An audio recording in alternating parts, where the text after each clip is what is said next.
La física es un placer supremo. En la infancia a Lev Landau habrían podido llamarlo niño prodigio. Mas, con frecuencia estos niños se vuelven comunes y corrientes en los años maduros. Su talento muy joven rápidamente pierde fuerzas. Se marchita como una flor exótica. En la escuela, Lev pasó de clase en clase tan vertiginosamente que ya a los 13 años terminó la escuela media de 10 grados. No lo admitieron de inmediato en la universidad debido a su poca edad. Esperó un año y luego, de todos modos, ingresó superando todas las barreras de la comisión de admisión. El alumno de 14 años estudia a la vez en 2 facultades, en la físico-matemática y en la de química. A los 18 años, publica su primer trabajo científico, ya como posgraduado supernumerario del Instituto Físico Técnico, del Papa Ioffe. Al papá no le inmutó que el posgraduado aún no hubiera terminado la universidad. A los 19 años, Landau recibe el diploma y a los 21, enviado por el Comisariado del Pueblo de Instrucción Pública, viaja al extranjero para continuar los estudios. Cae al instante en el torbellino de las nuevas ideas físicas.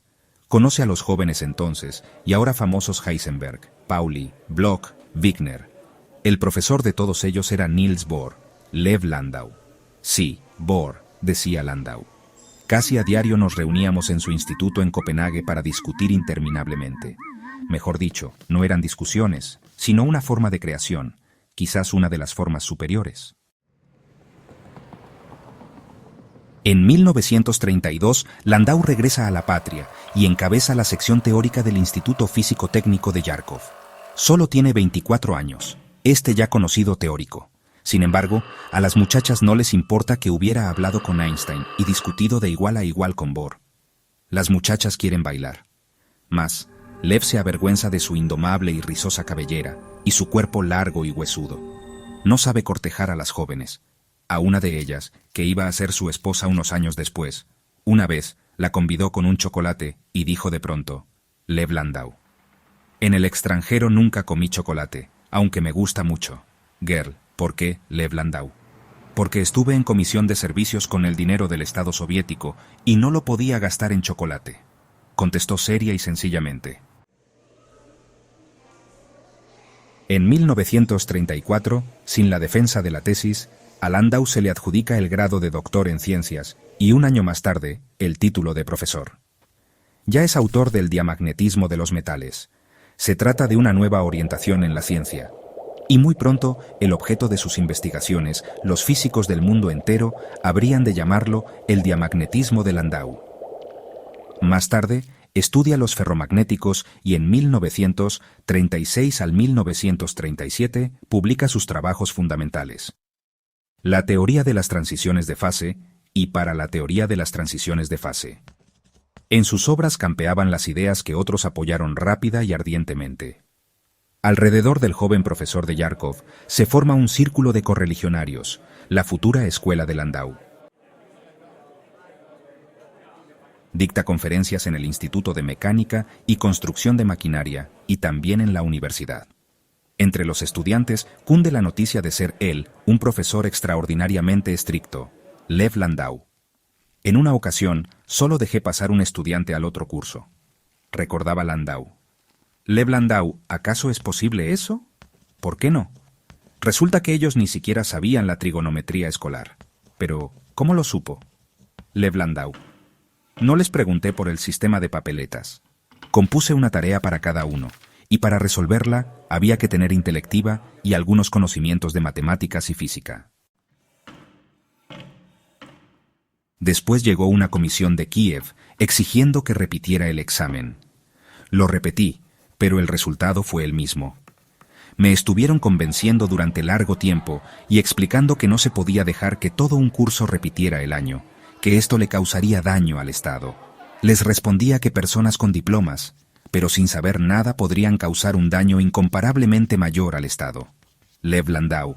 ¿Y en qué terminó la cosa? No sé, me fui de Yarkov. Seguramente los pasaron. En 1937 Landau se traslada a Moscú para unir su vida al Instituto de Problemas Físicos. En 1938, conjuntamente con Yu Rummer, publica el trabajo Teoría de los aludes de las tormentas electrónicas. Desde ese momento se multiplican de manera verdaderamente torrencial los trabajos del admirable científico. Durante la Gran Guerra Patria, nace la teoría mundialmente conocida que explica las propiedades del líquido no ordinario de helio II. Es difícil encontrar una rama de la física que no le interesara a Landau. Las temperaturas bajas y la turbulencia, la acústica y la teoría del plasma, la combustión y la energía de las estrellas, la teoría cuántica del campo y el neutrino. Cuentan que una vez en la Universidad Landau se equivocó de puerta y fue a dar a un seminario donde se discutían unos problemas meteorológicos. Se sentó, escuchó con atención durante algún tiempo a los que intervenían, luego pidió la palabra y, para asombro de todos los asistentes, expresó ideas muy curiosas. Lev Landau. Sí, me he ocupado de todo y me ocuparé de todo. Tengo un carácter así, decía Landau. ¿El carácter multilateral le ha ayudado en su trabajo? Lev Landau. No, no soy multilateral. Por el contrario, soy estrecho. No soy sino un simple físico teórico. De veras solo me interesan los fenómenos de la naturaleza por ahora desconocidos. Y nada más. Las investigaciones yo no las llamaría trabajo.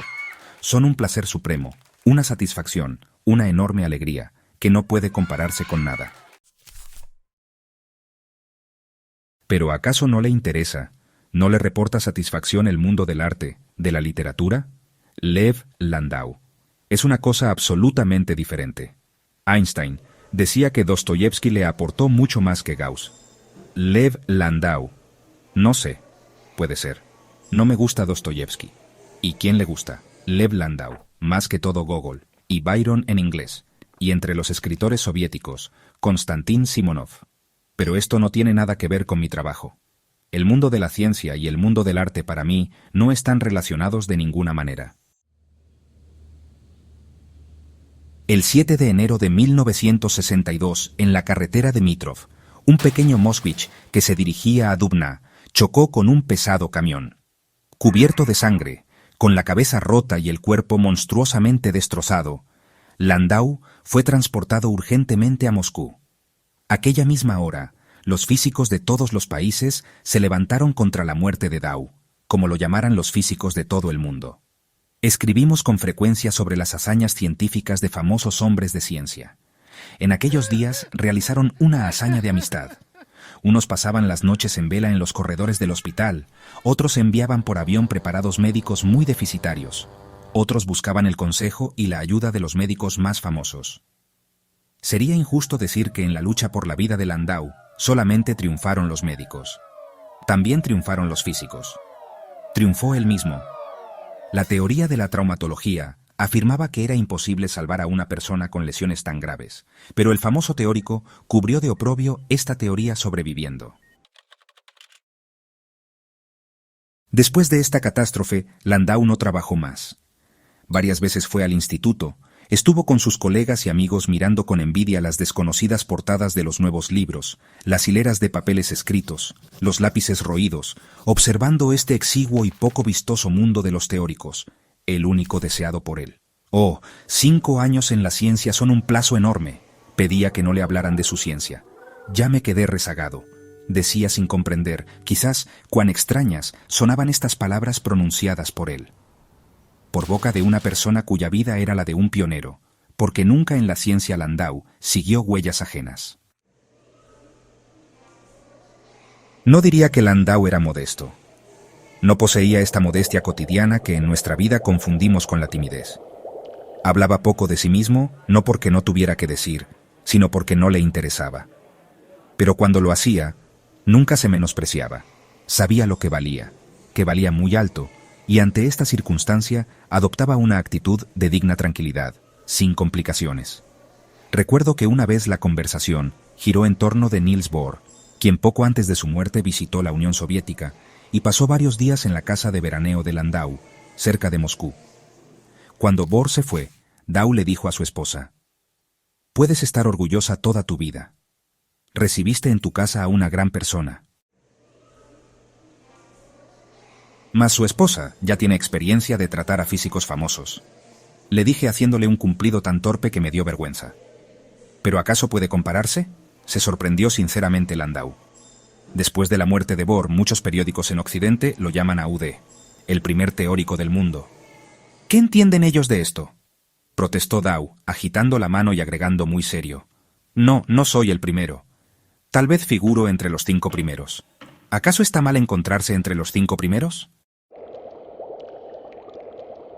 Y a su juicio, ¿quién es el primero? Heisenberg, respondió con firmeza. Él fue el que inventó la mecánica cuántica.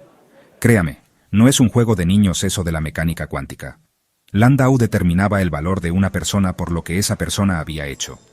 No por los títulos, los premios o la popularidad, solamente por lo que había hecho. Si en la conversación se mencionaba a alguien que no conocía, lo primero que preguntaba era, ¿y qué ha hecho? Al regresar de París, le conté orgulloso que me había encontrado allí con el famoso Louis de Broglie, premio Nobel. Lev Landau. Sí, de Broglie, dijo pensativo Landau.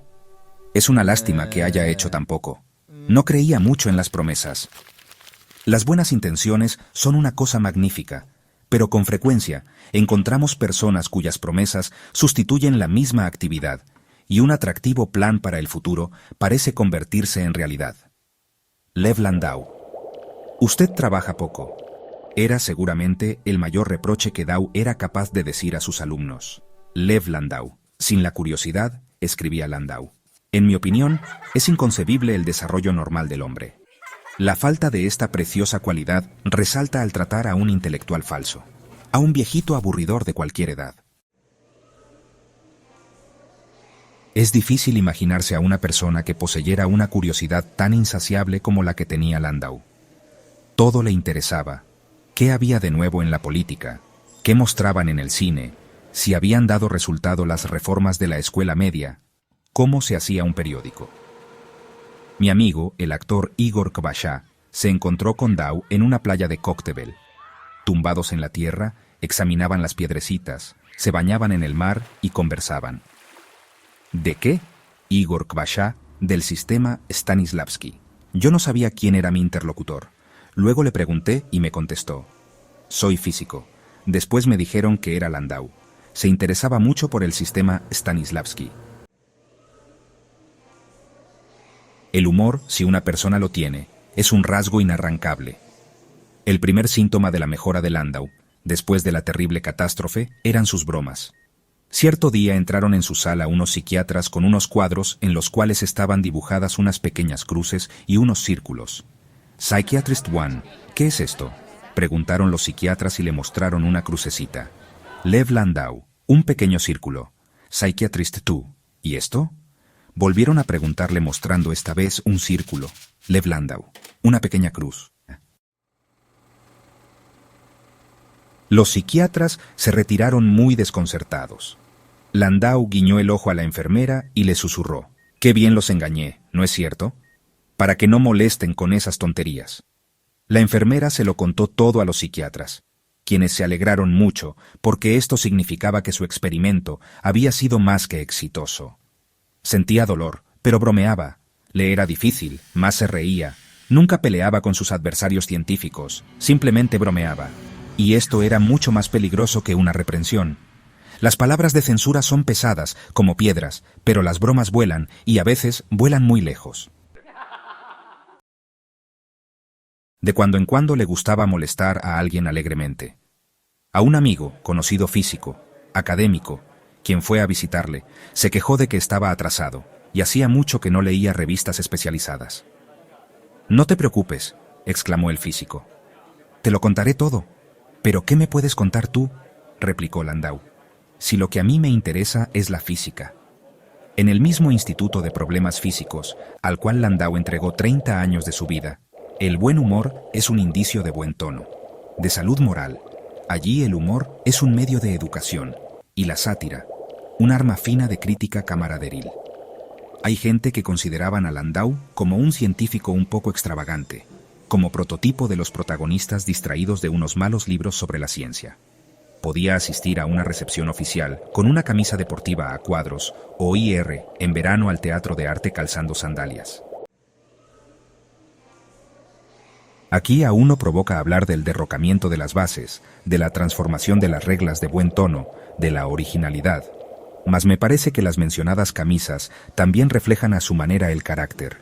Suena a paradoja, pero se me ocurre que las camisas cowboy de Dow son afines a su famosa teoría termodinámica de las transiciones de fases de segundo grado, o a su no menos famosa teoría macroscópica de la superfluidez del helio líquido. Porque allí también se trata del derrocamiento de las bases, pero no exterior, sino muy profundo, de la transformación del buen tono en la física, de la suprema manifestación del carácter original de la inteligencia y de los métodos. El carácter no se fracciona a causa de estas bromas cotidianas, sino que se complementa con ellas. La última vez que vi a Lev Landau fue en su casa, el día que celebraban sus 60 años. Llegaron los invitados. Invitados famosos, estrellas de la física soviética, P. Kapitsa, I. Kikoin, A. Alijanov, A. Migdal, A. Abrikosov, E. Andronikashvili. Aquella tarde bromearon mucho, recordaron las numerosas travesuras del homenajeado. Luego Landau se excusó, abandonó a los invitados, subió a su gabinete y se acostó. La alegría se apagó de inmediato. Unos 3 meses después, el 2 de abril de 1968, Landau murió. Un pequeño trombo que se desprendió de las paredes de un vaso sanguíneo provocó una muerte inesperada y rápida. Mató a Dow como una bala perdida. Aquel día el académico A. Migdal escribió: «Murió uno de los físicos más extraordinarios de nuestro tiempo. En nuestro siglo de la especialización de la ciencia, era, quizás, el último de los científicos que se dedicaba a todas las ramas de la física teórica». Estas palabras me parecen muy exactas. Es difícil citar entre los científicos de todo el mundo a un físico tan universal. Mas, posiblemente, esté sentado en algún aula universitaria y nosotros simplemente aún no sabemos que ya existe.